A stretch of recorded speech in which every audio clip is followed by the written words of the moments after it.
Hi friends, मैं अपने इस वीडियो में आपका स्वागत करता हूं। दोस्तों हम लोग एक्सरसाइज 4.5 तक डिस्कस कर चुके हैं। आज दोस्तों हम लोग बात करेंगे एक्सरसाइज 4.6 पर। और यहाँ पे हम लोग पहले क्वेश्चन से स्टार्ट करेंगे। इसमें कह रहा है पहला नंबर कह रहा है examining the consistency of the system of equation in exercise 1 to 6। इसमें दोस्तों कहने का मतलब यह है कि आपको ये बताना है इसमें से यानी क्वेश्चन नंबर 1 to 6 यानी 1 से लेकर 6 तक जो क्वेश्चन इसमें आपको बताना है कि इसमें ये कंसिस्टेंस और कंसिस्टेंट और इनकंसिस्टेंट है कि नहीं, ये आपको बताना है। तो यानी देखो दोस्तों, यहाँ पे जो कंसिस्टेंट है कंसिस्टेंट इसका मतलब होता है दोस्तों संगत, और जो इनकंसिस्टेंट है इसका मतलब होता है दोस्तों असंगत। ये आपको बेसिकली बताना है। तो देखिए दोस्तों, संगत और असंगत कैसे हम लोग पता करेंगे कि कौन सा संगत है कौन सा असंगत है। तो इसके लिए दोस्तों तरीका ये है कि इसमें भी मैं जब सॉल्व करूँगा, अगर सॉल्व करने के दौरान नॉट जीरो हुआ, नॉट जीरो का मतलब जीरो नहीं आया, तो वो संगत है यानी कंसिस्टेंस है। अगर मान लीजिए सॉल्व करने के दौरान अगर वो ज़ीरो आ गया तो उसको मैं बोलूँगा वो इनकंसिस्टेंस यानी असंगत है। तो आइए दोस्तों हम लोग इसको स्टार्ट करते हैं पहले नंबर के क्वेश्चन से। पहला नंबर का क्वेश्चन है इसमें आपको ये बताना है कि ये संगत है यानी कंसिस्टेंट है कि नहीं है।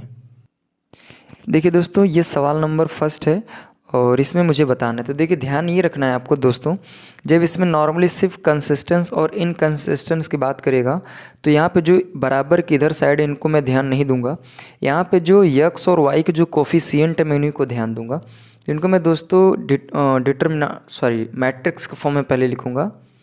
तो यहाँ पे जो यक्स का कोफिशिएंट है उसको मैं यहाँ पे नोट करूँगा, y के कोफिशिएंट को नोट करूँगा। उसी तरह यहाँ पे x के कोफिशिएंट को और इसी तरह y के कोफिशिएंट को नोट कर लूँगा। अब इसको मैं डिटर्मिनेंट के फॉर्म में लिखूँगा 1 2 2 3। अब मैं इनको सॉल्व करूँगा। अगर सॉल्व करने के दौरान ये ज़ीरो हो गया तो मैं बोलूँगा यह इनकंसिस्टेंस है। अगर ये सॉल्व करने के दौरान अगर जीरो नहीं हुआ तो मैं बोल दूँगा कि ये कंसिस्टेंस है। तो दोस्तों इसको मैं सॉल्व कर लेता हूँ। तो इसको मैं जब सॉल्व करूँगा तो 3 1 जा 3 माइनस 2 2 जा 4। अब देखिए दोस्तों, सॉल्व करने के दौरान ये जीरो नहीं हुआ यानी ये आ गया -1। तो मैं कह सकता हूँ कि यह क्या है, कंसिस्टेंट है। तो ये दोस्तों यही आपको बेसिकली इसमें बताना था, कंसिस्टेंस है कि नहीं है। अब दोस्तों हम लोग मूव करते हैं सेकंड नंबर के क्वेश्चन पर। आइए दोस्तों हम लोग दूसरे क्वेश्चन पर आ चुके हैं। इसमें भी आपको बराबर के इधर वाले को ध्यान नहीं देना। जब आपको नॉर्मली सिर्फ कंसिस्टेंस और इनकंसिस्टेंस की बात करेगा तब तो इधर ही को ध्यान देना है आपको। तो इसको आप पहले मैट्रिक्स के फॉर्म में लिखेंगे। तो इधर x का कोफिशिएंट 2 यानी इसका गुणांक 2 है और इसमें इसका गुणांक -1 है। इसमें +1 है, इधर भी हम देख पा रहे हैं y का गुणांक +1 है। अब इसको मैं डिटर्मिनेंट के फॉर्म में लिखूँगा और सॉल्व करूँगा। तो हो जाएगा 2 -1 फिर 1 1। अब दोस्तों इसका मल्टीप्लाई इसमें करना है, इसका मल्टीप्लाई इसमें करना है। तो इसको मैं इसमें मल्टीप्लाई करूँगा तो हो जाएगा 2, माइनस लगाऊंगा। फिर उसके बाद दोस्तों इसका मल्टीप्लाई इसमें करना है तो हो जाएगा -1 और ये माइनस माइनस दोस्तों प्लस हो जाएगा। तो ये बेसिकली आपका 2 + 1 यानी = 3। तो ये दोस्तों 3 आ गया। तो मैं कह सकता हूँ जैसे इसमें कंसिस्टेंट था तो उसी तरह दोस्तों इसमें भी क्या हो जाएगा, इसमें भी दोस्तों कंसिस्टेंट हो जाएगा। ये हो गया आपका सॉल्यूशन। इसी तरह दोस्तों तीसरा क्वेश्चन है उसको आप इजीली कर लीजिएगा। अब दोस्तों मैं बात करूँगा चौथे क्वेश्चन पर। आइए दोस्तों हम लोग चौथे क्वेश्चन पर भी आ चुके हैं। इसमें आपको ये बताना है कि ये कंसिस्टेंट है कि नहीं है। तो पहला नंबर दोस्तों आपको याद रखना है। पहले तो इसको मैं थोड़ा डायरेक्ट कर देता हूँ, ज़्यादा सही रहेगा। इसको मैं डिटर्मिनेंट के फॉर्म में लिख ले रहा हूँ। देखिए यहाँ पे x का कोफिशिएंट 1, y का कोफिशिएंट 1 और इसी तरह z का भी कोफिशिएंट 1। यहाँ पे x का हो जाएगा 2, इधर हो जाएगा 3 2 और इधर हो जाएगा a फिर a और इधर हो जाएगा 2a। आइए दोस्तों मैं इसको सॉल्व करता हूँ और इसमें पता करता हूँ कि कंसिस्टेंट है कि नहीं है। तो पहला नंबर यहाँ पर दोस्तों प्लस माइनस प्लस लूँगा और इसको मैं सॉल्व करूँगा। तो पहला नंबर लूँगा मैं +1। अब देखिए दोस्तों जब +1 को लूँगा तो ये जाएगी लाइन और ये जाएगा, तो इसका इसमें दोस्तों मल्टीप्लाई होगा तो ये हो जाएगा 6a माइनस इसका इसमें हो जाएगा तो ये हो जाएगा 2a। अब मैं दोस्तों -1 को लूँगा तो ये जाएगा दोस्तों और ये जाएगा इसका इसमें मल्टीप्लाई करूँगा दोस्तों तो ये हो जाएगा 4a माइनस इसका इसमें मल्टीप्लाई करूँगा तो ये हो जाएगा 2a। अब मैं +1 को लिया, अब दोस्तों ये जाएगा और ये जाएगा, तो इसका इसमें मल्टीप्लाई करूँगा तो ये हो जाएगा 2a माइनस इसका इसमें मल्टीप्लाई होगा तो ये हो जाएगा 3a। आइए दोस्तों इसको मैं सॉल्व करता हूँ। तो यहाँ पर हो जाएगा 6 में से 2 जाएगा तो ये दोस्तों हो जाएगा 4a माइनस लगाइए, 4 में से 2 जाएगा तो यहाँ पे हो जाएगा 2a और यहाँ पे 2a से 3a घटेगा तो यहाँ पे फाइनली -a होगा। अब देखिए दोस्तों यहाँ पे हो जाएगा 4a और ये माइनस माइनस होके 3a, यानी 4 में से 3 घटेगा तो फाइनली आपका a बचेगा। तो हमने ये देखा दोस्तों कि यहाँ पे फाइनली a बचा, यानी कुल मिला के ये 0 नहीं हुआ। तो जब दोस्तों 0 नहीं हुआ तो आपको पता है कि ये फिर क्या हो जाएगा, ये हो जाएगा कंसिस्टेंट, यानी यह संगत है। ठीक है, तो ये दोस्तों तरीका है कंसिस्टेंट और नॉन कंसिस्टेंट सॉल्व करने का। अब दोस्तों मैं 5वें क्वेश्चन को बता देता हूँ, 6वां क्वेश्चन आपके लिए रहेगा, उसको आप सॉल्व करेंगे। आइए दोस्तों हम लोग 5वें क्वेश्चन पर आ चुके हैं और यहाँ पे मुझे ये सॉल्व करके दिखाना है। तो इसको मैं डायरेक्ट डिटर्मिनेंट के फॉर्म में लिख देता हूँ। देखिए दोस्तों यहाँ पे x का कोफिशिएंट 3 -1 और यहाँ पे -2 हो जाएगा। इसी तरह दोस्तों यहाँ पे x का कोई कोफिशिएंट नहीं है तो उसको मैं 0 लिख दूंगा, y का 2 है और z का -1 है। अब यहाँ पे दोस्तों x का कोफिशिएंट 3 है, y का -5 है, जबकि z का कुछ नहीं है तो मैं 0 लिख दूंगा। आइए दोस्तों इसको मैं सॉल्व करता हूँ। पहला नंबर तो लूँगा प्लस माइनस प्लस, तो दोस्तों मैं पहले +3 लिखूँगा। तो दोस्तों देखिए +3 लिखूँगा तो ये जाएगा दोस्तों और ये जाएगा, तो इसका इसमें मल्टीप्लाई करूँगा दोस्तों ये 0 हो जाएगा माइनस, फिर माइनस माइनस प्लस का गुणा यानी इधर हो जाएगा 5। फिर अब दोस्तों में वैसे माइनस लिया जाता है लेकिन यहाँ पे माइनस पहले 1 होने की वजह से यहाँ पे +1 हो जाएगा। अब दोस्तों जब इसको लूँगा तो ये जाएगा दोस्तों और ये जाएगा, यानी ये लाइन जाएगी और ये लाइन, तो इसका इसमें मल्टीप्लाई होगा तो ये 0 हो जाएगा माइनस, इसका इसमें मल्टीप्लाई हो जाएगा तो हो जाएगा -3। अब दोस्तों मुझे फिर प्लस लिया जाता लेकिन माइनस की वजह से माइनस बनेगा तो हो जाएगा -2। अब दोस्तों देखिए ये जाएगा और ये जाएगा, तो यानी इसका इसमें मल्टीप्लाई होगा तो ये तो 0 हो जाने वाला है, माइनस इसका इसमें मल्टीप्लाई होगा तो ये 6 हो जाएगा। अब देखिए दोस्तों यहाँ पे -5 इसका इसमें मल्टीप्लाई होगा तो ये हो जाएगा -15 और यहाँ पे माइनस माइनस प्लस होके इधर गुणा हो जाएगा तो हो जाएगा +3 और यहाँ पे माइनस माइनस +6। अब देखिए दोस्तों यहाँ पे हो जाएगा -15 और ये ऐड होके 9 हो जाएगा, तो 15 में से 9 घटेगा दोस्तों तो ये फाइनली आपका -6 आ गया। तो देखिए दोस्तों ये भी 0 नहीं हुआ, जब दोस्तों ये भी 0 नहीं हुआ तो मैं कह सकता हूँ दोस्तों कि यह भी कंसिस्टेंट है, यानी यह संगत है। तो दोस्तों बेसिकली आपको यही इसमें बताना था जो हमने बताने का प्रयास किया। जो 6वां क्वेश्चन है आप उसको सॉल्व करेंगे। तो अब दोस्तों हम लोग मूव करते हैं क्वेश्चन नंबर 7 पर। आइए दोस्तों हम लोग 7वें क्वेश्चन पर आ चुके हैं। देखिए दोस्तों यहाँ पे बेसिकली 2 इक्वेशन दिया है, तो 2 इक्वेशन दिए, इसके अकॉर्डिंग इन इक्वेशन के अकॉर्डिंग आपको बेसिकली x और y के मान यानी x और y की वैल्यू फाइंड आउट करना है। तो देखिए दोस्तों मैंने पिछली कक्षाओं में जैसे हम लोग पढ़ रखे होंगे जो 7वीं 8वीं कक्षाओं में 2 इक्वेशन को सॉल्व करने के लिए, जैसे मान लीजिए अगर 2 इक्वेशन है उसमें x और y के मान a b c के मान सॉल्व करते थे तो उसको हम जोड़ घटा के सॉल्व करते थे। लेकिन यहाँ पे जो 2 इक्वेशन दी है इसमें x और y के वैल्यू फाइंड आउट करना है, लेकिन इसमें कह रहा है कि आप जो इसको सॉल्व करेंगे वो मैट्रिक्स मेथड से आप सॉल्व करेंगे। दोस्तों आप किस मेथड से सॉल्व करेंगे, मैट्रिक्स मेथड से आपको सॉल्व करके यहाँ पे वैल्यू फाइंड आउट करना है। यानी बेसिकली इसमें कह रहा है कि solve the system of linear equation using matrix method in exercise 14 तक, यानी 7 से लेकर 14 तक के जो क्वेश्चन है उसमें आपको बेसिकली जो इक्वेशन दिया है इसको सॉल्व करना है और इसमें एक्स वाई जो भी जेड के मान उनको फाइंड आउट करना है। किस मेथड से? तो वो आपको फाइंड आउट करना दोस्तों मैट्रिक्स मेथड से। तो आइए दोस्तों, मैट्रिक्स मेथड का जो बेसिकली फंडा है उसके लिए एक स्ट्रक्चर है, capital X is equal to capital A inverse into B. तो दोस्तों बेसिकली ये इसका स्ट्रक्चर है मैट्रिक्स मेथड का।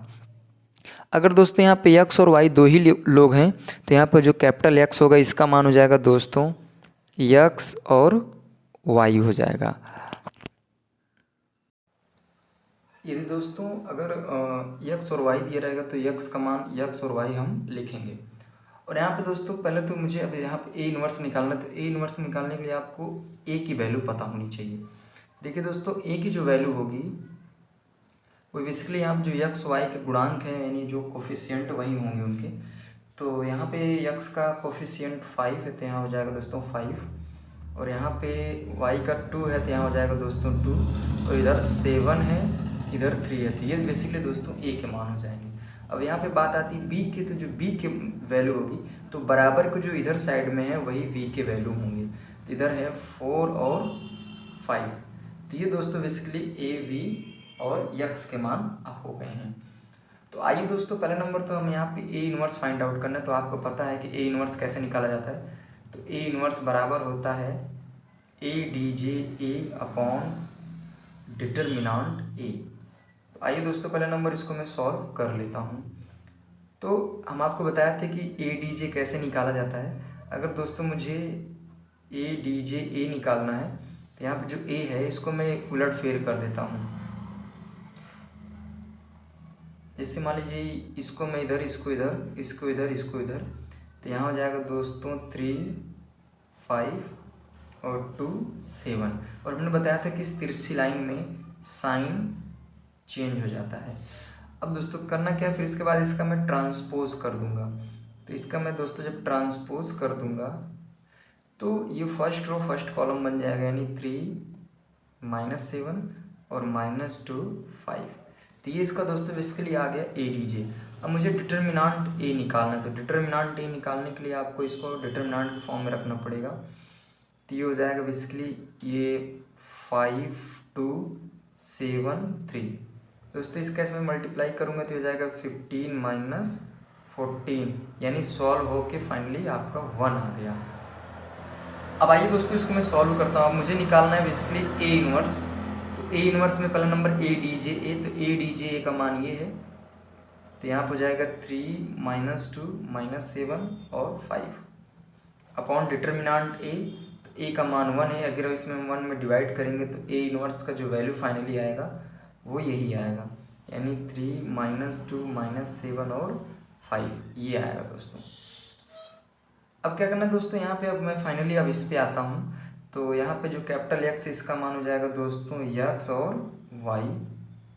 फिर इसके बाद ए इनवर्स की वैल्यू फाइंड हो के आई है, फाइंड आउट हो के 3 -2 और -7 और 5।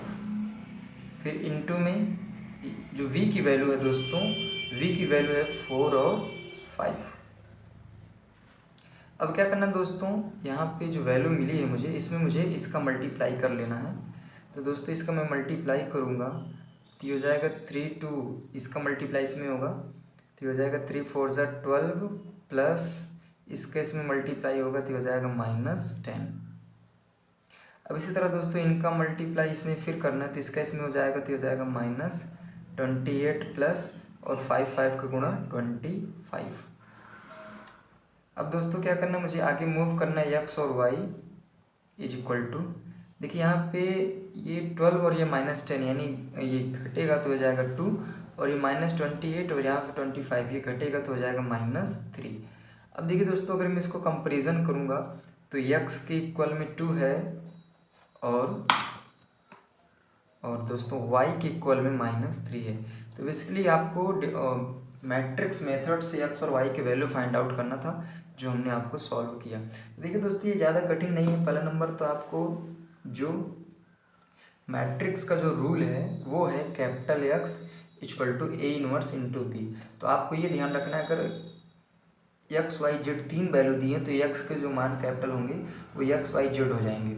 और जो यहाँ पे ए है, तो ए का मान तो इधर यानी बराबर किधर जो एक्स वाई के गुणांक हैं उनको मैं ले लेता हूँ, और जो बी होगा बराबर किधर जो भी होंगे उनको मैं ले लूँगा। अब दोस्तों इसी तरह जिस तरह हमने बताया इसी तरह आप सॉल्व करेंगे तो आपको फाइनली आंसर मिल जाएगा। तो दोस्तों आप इसका स्क्रीनशॉट ले लें, तो मैं आगे के सवालों में मूव करता हूँ। आइए दोस्तों हम लोग 8वें क्वेश्चन पर आ चुके हैं। देखिए दोस्तों 8वें क्वेश्चन में भी यही करना है आपको, मैट्रिक्स मेथड से आपको एक्स वाई जेड की वैल्यू फाइंड आउट करनी है। तो आपको तरीका यही पता है, कैपिटल एक्स का मान या आपको एक्स वाई, क्योंकि यहाँ पे एक्स वाई दो ही वैल्यू है तो यहाँ पे इसका मान हो जाएगा। और अगर दोस्तों मैं बात करूँ ए का, तो ए की जो वैल्यू हो जाएगी वो एक्स वाई के कोफिशिएंट होंगे। तो यहाँ पे एक्स का कोफिशिएंट 2 है और इधर -1 है, और यहाँ पे एक्स का कोफिशिएंट 3 है और इधर 4 है। तो ये तो ए का मान आ गया।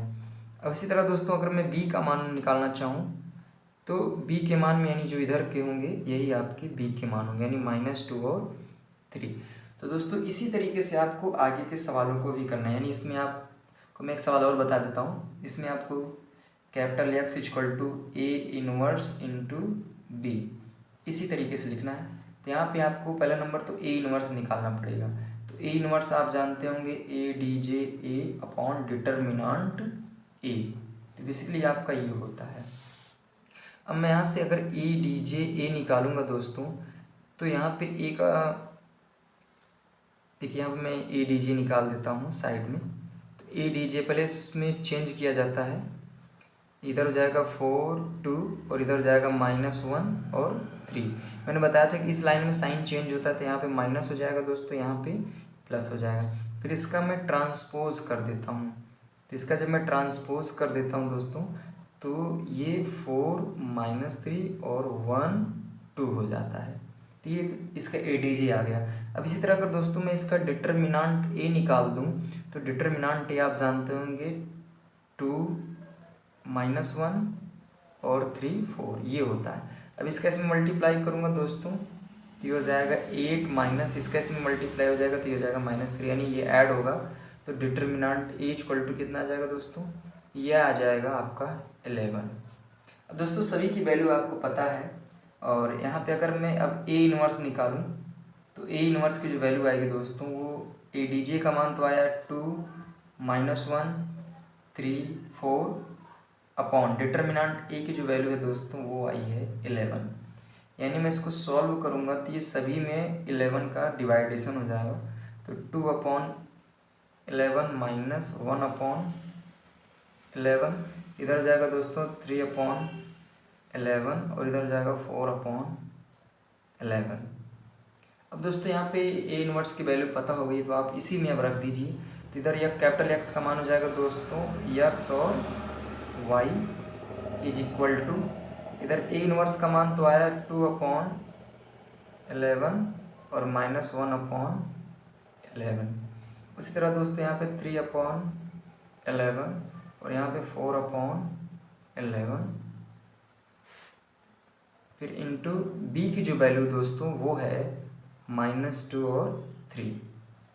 तो दोस्तों इसी को आपको सॉल्व करना है, इसका मल्टीप्लाई पूरे का इसमें करना है, इसका पूरे का मल्टीप्लाई इसमें करना है, फिर आप सॉल्व करके एक्स और वाई की वैल्यू आप पता कर लेंगे। तो ये मैं आपके लिए छोड़ रहा हूँ, मैं आगे के क्वेश्चनों में मूव करूँगा। अब दोस्तों मैं आपको बता दे रहा हूँ 9वां और 10वां जो क्वेश्चन है ये एकदम सेम टू सेम इसी फंडे पर है, आप इसको सॉल्व करेंगे। ये मैं आपके लिए छोड़ रहा हूँ। अब दोस्तों मैं मूव करूँगा 11वें क्वेश्चन 12वें क्वेश्चन से। तो दोस्तों मैं इन क्वेश्चनों पर बात करूँगा। आइए दोस्तों हम लोग 11वें क्वेश्चन पर मूव करते हैं। देखिए दोस्तों यहाँ पे अब एक्स वाई जेड 3 लोग आ गए हैं, तो कोई दिक्कत नहीं है। यहाँ पे जो कैपिटल एक्स का मान होगा दोस्तों वो एक्स वाई जेड होगा, और यहाँ पर दोस्तों जो बी का मान होगा वो बी इधर जो बराबर के इधर साइड में जो लोग हैं यही बी के मान हैं। तो यहाँ पे हो जाएगा -1 3/2 3/2 और इधर जाएगा 9। ये तो दोस्तों हो जाएगा बी का मान। अब यहाँ पे बात आती है ए के मान की, तो दोस्तों जो ए का मान होगा वो हो जाएगा दोस्तों यहाँ पे जो इनके कोफिशिएंट यानी हो जाएगा 2 1 1 और इधर हो जाएगा 1 -2 -1, और इधर हो जाएगा। देखिए यहाँ पे दोस्तों x तो है नहीं, तो इसको मैं 0 यहाँ पर रख दूँगा, और y के मान 3 और z के मान -5। ये दोस्तों आपको a b सभी पता है। अब आप जानते हैं कि इसका a इनवर्स निकालना आपको इजीली तरीके से आता है। तो आप इसमें पहले तो यहाँ पे मेन जो खेला है वो है a इनवर्स निकालना। तो अगर आप a इनवर्स निकाल लेंगे तो बाकी तो सब काम आसान है। तो आप इसका a इनवर्स निकाल लीजिए। उसके बाद इन सभी में यानी जो ये फार्मूला है आपका, सॉरी यहाँ पे a इनवर्स इंटू जो b वाला ये फार्मूला है, इसी पे आप रख दीजिए। यहाँ पे सॉरी a है तो इसी पे आपको रखना है, बाकी तो आसान है, सॉल्यूशन हल कर लेंगे। तो दोस्तों देखिए मैं इसको सॉल्व इसलिए नहीं कर रहा हूँ क्योंकि आपको a इनवर्स पता नहीं कितने सवालों में आप निकाल चुके हैं। तो इसको आप करिएगा इसी तरह। आपका 12वां क्वेश्चन, 13वां, 14वां, ये सभी क्वेश्चन इसी तरीके से होंगे, और लास्ट बचता है 15 नंबर और 16 नंबर का क्वेश्चन। तो इसमें भी ज़्यादा कठिन नहीं है, नॉर्मल ये भी क्वेश्चन है। देखिए 15 नंबर की मैं बात कर लेता हूँ। ये 15 नंबर का क्वेश्चन ये कह रहा है, इसमें ये है कि इफ़ ए इक्वल टू इतने लोग हैं तो आपको फाइंड ए इनवर्स, आपको ए इनवर्स फाइंड आउट करना है। फिर using A inverse solve the system of equation, यानी इसी ए इनवर्स के थ्रू आपको जो नीचे इक्वेशन दिया है इसको भी आपको सॉल्व कर लेना है। तो यहाँ पे कह रहा है इफ ए इक्वल टू, यानी ए इक्वल टू दे रखा है 2 -3 5, इधर 3 2 -4 और 1 1 -2। तो कह रहा है पहले तो आप इसका ए इनवर्स फाइंड आउट करिए। तो ए इनवर्स फाइंड आउट आपको करना आता है। अब कह रहे इसी ए इनवर्स जब आप फाइंड आउट कर लेंगे तो इसी के थ्रू आपको यहाँ पे नीचे एक इक्वेशन दे रखा है, वो है 2 -3y + 5z is equal to 11, और यहाँ हो जाएगा 3x + 2y - 4z is equal to -5, और x + y - 2z is equal to दिया है -3। अब देखिए दोस्तों यहाँ पे अगर मैं भाई एक्स वाई जेड दिए हैं तो यहाँ पे जो कैपिटल एक्स का मान हो जाएगा वो एक्स वाई जेड तीनों रहेंगे। तो एक्स वाई जेड तीनों लोग। अच्छा बी के जो मान होंगे, बी के मान 11 -5 और -3 होगा।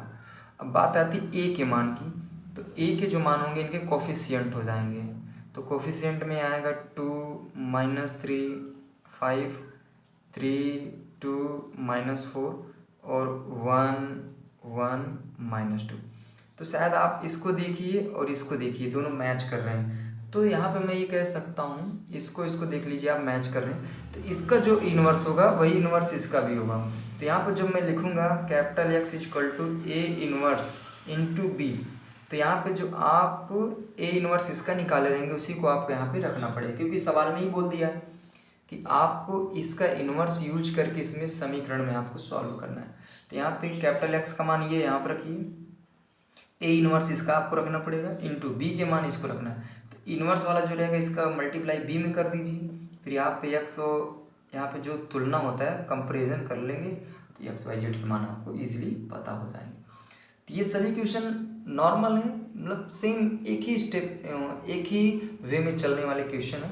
आप इसको सॉल्व करेंगे। और लास्ट क्वेश्चन पे मैं आके बात कर लेता हूँ जो 16वां नंबर का है। आइए दोस्तों हम लोग 16वें नंबर के क्वेश्चन की बात करते हैं। इसमें कह रहे हैं कि the cost of 4 kg onion, 3 kg wheat and 2 kg rice is 60 rupees. The cost of 2 kg onion, 4 kg wheat and 6 kg rice is 90 rupees, and the cost of 6 kg onion, 2 kg wheat and 3 kg rice is 70 rupees. तो find the cost of each item per kg by matrix method। तो देखिए समझिए इस बात को। इसमें कह रहा है कि पहला नंबर देखिए,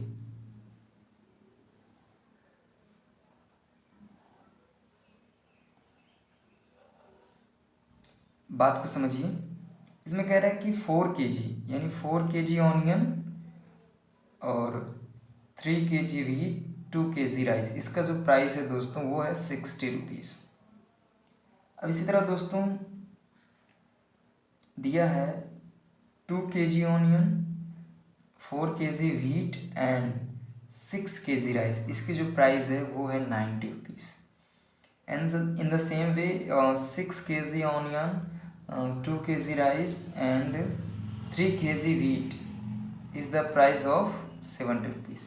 तो आपको ये ईच आइटम यानी पर आइटम आपको प्राइस फाइंड आउट करना बाय मैट्रिक्स मेथड। देखिए दोस्तों, यहाँ पे ये जो वैल्यू है इसको मैं मानूंगा ए और इस वैल्यू को मैं मानूंगा बी, और यहाँ पे एक्स वाई जेड के रूप में है, तो यहाँ पे कैपिटल एक्स का मान दोस्तों एक्स वाई जेड होगा। तो दोस्तों ये तो इजी है, आप इसको आसानी से सॉल्व कर सकते हैं। ए के मान आपको पता है, इसका आप इन्वर्स फाइंड आउट कर लीजिए। बी के मान पता है, फिर एक्स के मान पता है, तो आप पुनः इसी फार्मूले पे आप रख दीजिए, ईजिली ये सॉल्व हो जाएगा। तो ये भी क्वेश्चन मैं छोड़ रहा हूँ आपके लिए, आप ही इसको करेंगे सॉल्व। अब दोस्तों मैं इस एक्सरसाइज को ख़त्म कर दिया लगभग, यानी डिटर्मिनेंट के जो भी वीडियो थे, जो भी क्वेश्चन थे, जो भी एक्सरसाइज थे, उसको मैंने पूरा सॉल्व कर रखा है। और आप अगर ये इससे पहले की वीडियो आप नहीं देखें तो मेरे वीडियो में जाके प्लेलिस्ट में आप देख सकते हैं। अब दोस्तों इसके बाद अब जो नेक्स्ट टॉपिक बनेगा उस पर मैं बात करूंगा। तो दोस्तों आप लगातार ऐसे बने रहें, वीडियो को लाइक करते रहें, शेयर करें, सब्सक्राइब करें और कमेंट करके हमें उत्साहवर्धन करते रहें। अगर आपको वीडियो अच्छा लगा प्लीज़ लाइक करें, शेयर करें, सब्सक्राइब करें। Thank you very much.